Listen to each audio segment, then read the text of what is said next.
So underlying the humor is an aspiration to adhere to the truth of the universe as closely as possible.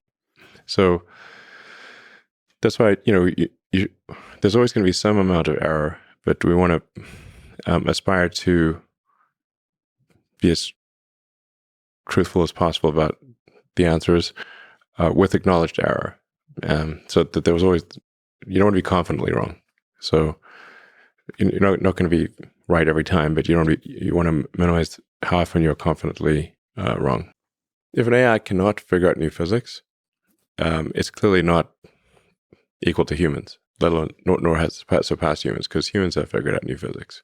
They've just physics is just understanding, deepening one's insight into how reality works, and then then there's engineering, which is inventing things that have never existed. Mm-hmm. Now, the range of possibilities for engineering is far greater than for physics, because once you figure out the rules of the universe, that's it. You've discovered things that already existed, but from that you can then build technologies that are really almost limitless in the variety and it's like once you understand the rules of the game properly, and with current physics, we do, at least at a local level, understand how physics works very well. Where our ability to predict things is incredibly good. Like quantum mechanics is the degree to which quantum mechanics can predict outcomes is incredible. That's my hardest class in college, by the way.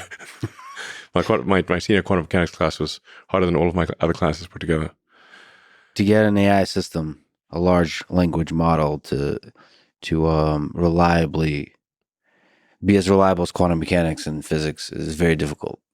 Yeah, you have to test any conclusions against the ground truth of reality. Reality is the ultimate judge.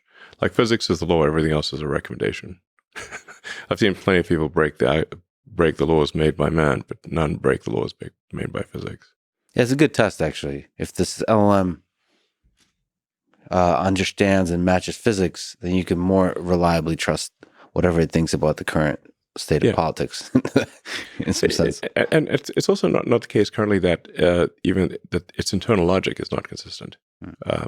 So especially with the approach of like just predicting a token, predict token, it's like a vector sum. You're summing up a bunch of vectors, but you can get drift.